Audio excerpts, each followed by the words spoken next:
Hello students, welcome you all to the video lecture on chapter number 7, comparing quantities, example 7. The question is, a sum of rupees 10,000 is borrowed at the rate of interest 15% per annum for 2 years. Find the simple interest on this sum and the amount to be paid at the end of the 2 years. So they are asking to find out the simple interest. Simple interest formula is given by, so generally the short form we can write it as SI. SI is equal to P into R into T divided by 100. So where P is the principal amount, that is the amount which we are borrowing, that is nothing but principal amount, and then rate is the rate of interest, R is the rate of interest per annum. Per year, what is the rate of interest, that is given by R. T is the time period in years. Okay. So these are all the things we are going to use in the formula.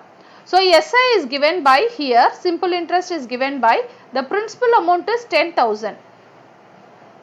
Okay. So here in this problem, P is 10,000 and R is the rate of interest which is given by 15%.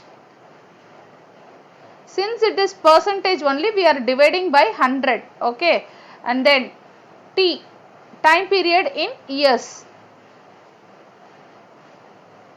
Time period in years is given by 2. Okay. So SI is given by P is 10,000, R is 15%.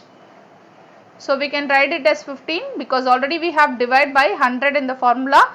And then T is 2 divided by 100. So whichever you can cancel out, 0, 0 you can cancel out. Okay. So what are all the other things you have? 15 into 2 is 30, 30 into 100 is 3000. So simple interest is given by 3000. Rupees 3000. Okay. And then they are asked to find amount to be paid at the end of the 2 years.